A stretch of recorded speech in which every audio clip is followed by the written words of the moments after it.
Hello everybody, Justin here, and I'm very excited to share with all of you who might not know that Fantasy Flight Games released a new Taboo list on October 23rd, 2024. That was Wednesday from this last week. It's Sunday. How's it going, everybody? Happy Sunday to all of you, and I'm here to give you a quick breakdown of all the changes in this Taboo list. Notably, this Taboo list is on the smaller side in terms of changes. So it's pretty chill. There's not too many cards to talk about here. There is some new cool stuff that came with this Taboo list called Boons, Ultimatums, and Refractions. We won't be talking about those here, but I'll touch on those later in the video as well. First off, the question that you might not know, and you might want an answer to, is what's the Taboo list? So the list of taboos is a list of Arkham Horror the card game cards with optional deck building restrictions or deck text changes.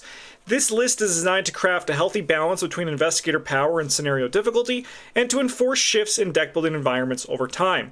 Adhering to the list of taboos is completely optional, but it's an all or nothing type thing. So if one investigator do it, they must do all of the restrictions in the taboo list. They can't just pick and choose them.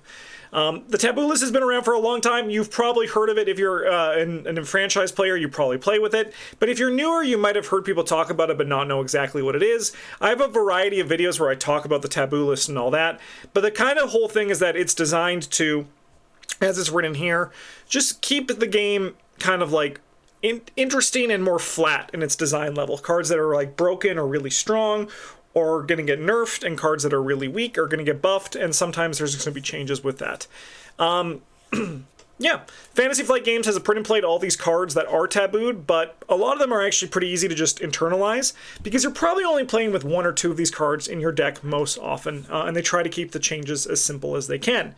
First, let's start with one of the chained cards. So chained means the XP cost is increased. So Underworld Market, this is a card from the Scarlet Keys. It costs 4 experience. It's permanent and exceptional, so it costs 2. It's a level 2 card, but it costs 4 experience to buy, and you get plus 10 deck size. It's a reaction. Before drawing your opening hand, choose 10 illicit cards from your deck, shuffle them together, and place them next to Underworld Market as your market deck. As a reaction at the start of your turn, reveal the top 2 cards of your market deck. You may spend 1 resource to draw one of them, and place the rest on the bottom in any order. This has been chained to have its experience cost increased by 2. This means that the level remains the same, so this is still a level 2 card. It costs 2 more experience, so it's 6 XP, not 8 XP. The level has not changed, so it still costs 4 experience to buy the card with the exceptional, then an additional 2 from the chain, bringing the whole thing to 6 experience. This change, I'll comment like briefly my thoughts on the taboo list, but I came into this taboo list with a lot of thought process that overall I think the card pool is in a relatively good place, and my thought was that there weren't many cards that I see needed to be changed. Underworld Market personally wasn't even on my radar as a card that needed some sort of change. However, it does, in theory, kind of bring it into line with other cards like this that are a permanent. There's Stick to the Plan, which is a Guardian card that lets you have 3 supply or tactic cards that you can play as if they were in your hand. There's Ancestral Knowledge, which does it with skills, and then there's Bewitching, which just came out in Hemlock Vale, that does it with trick cards. And all of those are 6 XP. So this kind of fitting into that world, I think, on the tin makes sense. Does it actually make sense in practice? That does remain to be seen. We'll have to see, like, it remains to be seen because this just came out on Wednesday. But we'll have to see how this goes. I do know that, like, I've heard so many different thoughts about this card online in terms of if it's, like, played all the time or if it's, like, not worth it. But I do think that if you look at, like, the trend, this being 6 XP does kind of make sense. So that is the first of our chained one. Our next chain cards are the Ravenous, myconid, Sentient Strain, and Carnivorous Strain. So these are both research cards. You need to research them from the level 0 Ravenous myconid. The Sentient Strain, you can use your search their bonding cards for uncanny growth, which adds growth to the Ravenous myconid. And then as a reaction, when an investigator draws a non-weakness treachery, if the location shroud is equal or less than Ravenous myconid's growth, cancel that treachery's effects and discard it. Remove all growth from the Ravenous myconid. The Carnivorous Strain works the same for the top half, but it can do it for eating enemies. So you can remove growth equal to the remaining health of an enemy, non-elite, to defeat that enemy. These have both been chained to be +1 experience. Notably, Nurturing Strain, the remaining one in this, remains at 4 XP. So that is probably good because the card is weaker than these other two. For these ones, I, again, personally thought that these were pretty fine. I know that there's some people out there who think these cards are overpowered, but, I mean, like, the reality is, I have more of a problem with the Carnivorous Strain. I don't like Seekers having enemy management that is so fine-tuned. The Shroud one, like the one that the Sentient Strain one, that cancels Mythos cards, is obviously a powerful card, but I think there is so much mitigation that you can do with Treacheries that makes it a lot, like, most Treacheries aren't even that scary anymore, and the reality is that I think there's better things you can do with your 4 experience than just cancel, like, I mean, like a Treachery turn, which might sound crazy, but, like, if you win the game, like, 5 turns quicker, then you've essentially canceled 5 Treacheries, right? Like, that's kind of like how I look at this. So for me, I think the card's powerful, and I think 5 experience does seem more right than 4 experience. But Carnivorous Strain, to me, is was the bigger issue of the two. It being 5 experience is probably still fair, but I think that, like, with Carnivorous Strain, effects like big enemy management like this in Seeker is probably a problem. I mean, like, we look at Transmogrify, a level 0 Seeker card that I think is also very, very powerful and also features a plant that has been grown. It's a trend, I guess. It is, Seeker enemy management is a very scary thing. And, like, this one doesn't feel particularly Seeker-y in its style. Like, that's what I really like Existential Riddle as enemy management. Because, like, the enemy's always still there. And while, like, it's still there with Transmogrify, it's, like, not there. And with Ravenous myconid, it's the Carnivorous Strain, it's kind of just, like, not there at all. Again, I think these cards are ultimately fine at 5 experience. I thought they were also kind of mostly fine at 4, if just a little bit overtuned. I go to the Bryn School of Logic, where, like, if you put 5 XP to a card, it better be good. And I think that this card is probably worth 5 experience. I could see them also being chained further. I know there are also some people who were a bit concerned, not concerned, were, like, a bit disappointed that they didn't get more wild with these, but, like, I think, if anything, they should target Uncanny Growth. I think Uncanny Growth should be changed in some way where you don't get the clue while doing it. I think that would probably level out the tempo a bit more. But they can't. I think they can't do crazy things to change these cards without, like, they might as well just make them forbidden at that point, in my opinion. Likewise with Power Word, if you change the core philosophy of the card too much, it really hurts the card. And well, Power Word didn't really change the core philosophy of the card. Of, like, it did, though, by making it an action and a test, like, by making it a test, right? By making it a test, it suddenly is like, why would I want to do this when I could just, like, kill the enemy instead? When before it was like, I can treat this enemy like a pawn without having to worry about it. Like, there was no risk involved. And for 10 experience, you kind of, like, don't want to have that risk involved, which might be wrong, but at this point, that's kind of like what the card pool asks. So that's Ravenous myconid and my thoughts. I think it's a fair chain. All right, we're on to Mutated. So Mutated now changes the card text on the card. So Unscrupulous Loan, a 0 cost, 3 experience asset from Edge of the Earth. Its limit 1 per investigator, cannot leave play. As a reaction after you play Unscrupulous Loan, gain 10 resources.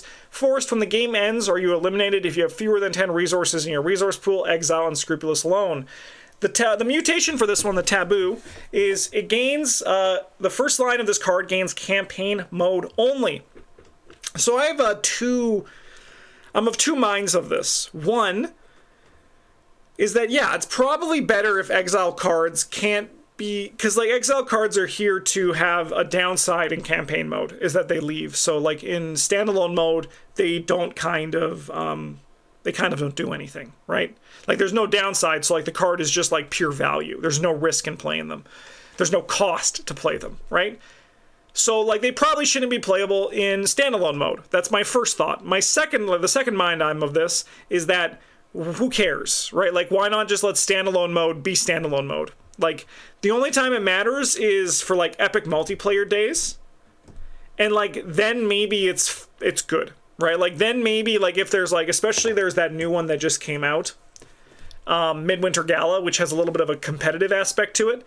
Like, maybe in that case, it's good, but at the same time, the tools are available to everyone, but at the same time, do we want everyone to be able to just, like, have their deck, have this huge, super efficient burst of resources? On the other hand, is 3 experience for 10 resources worth it in standalone mode? Could you do those 3 resources somewhere else? It's a really complicated thing. I think that, like, overall, if I had to choose, I would be of the mind of just let it lie, but I'm okay with them trying it out to see if it really is, like, a necessary thing for standalone mode. But at the same time, I don't really see standalone mode being something that's, like, actively commonly done that much. I think most play is probably campaign play, so I don't know. I think it's fine, because I also do agree with people who say that, like, especially, like, Burn After Reading, it's, like, so hyper efficient for standalone mode that maybe it should be, like, tweaked a bit. But yeah, so that was an unexpected one, but I think it's a fair mutation as well. Again, most of my thoughts on most things are like, yeah, that makes sense. That's pretty reasonable. All right, one more mutation here. We got the Empirical Hypothesis, and this card's Lightning Bolt ability gains limit twice per round. Empirical Hypothesis is a customizable card from Scarlet Keys, so there is another card that comes with it. However, none of the Taboo actually, we believe, and what Fantasy Flight says on their announcement article, is targeting anything on the upgrade sheet.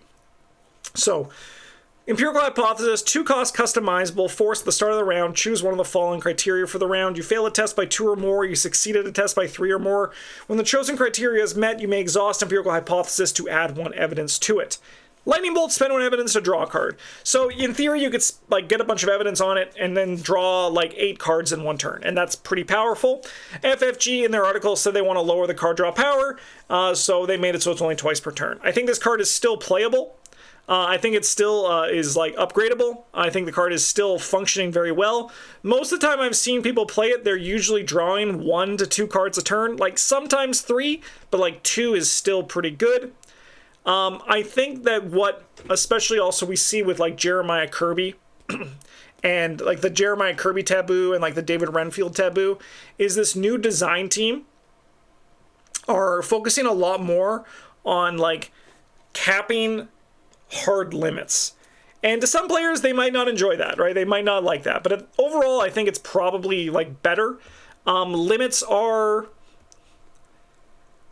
healthier for a game. Healthier for, like, combos and things like that, healthier for degenerates, like, kind of things that can, like, pop out of it. And then also, like,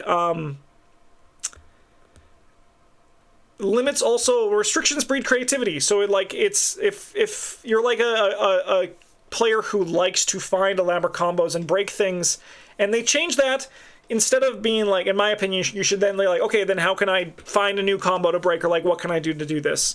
But I do respect the people who do not like this change, but, I mean, overall, I think that for most use cases, I think this doesn't do too much to actually change the card.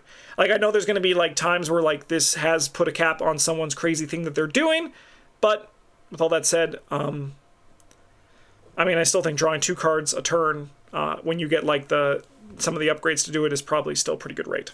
But yeah, that is all for this Taboo list. Like I said, it's pretty small.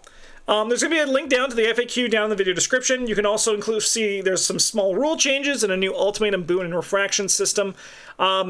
There are new ways to play for Ultimatum, Boon, and Refraction, adding some additional stipulations, benefits, challenges for scenarios.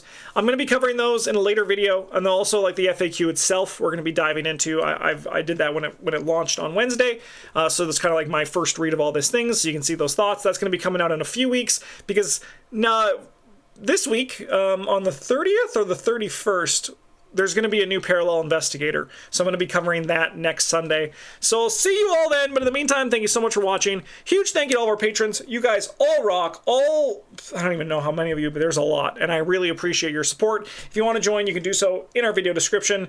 Or just like the video, leave a comment. All that stuff super helpful. Thanks for watching. Have a good one. And as always, a JJ's.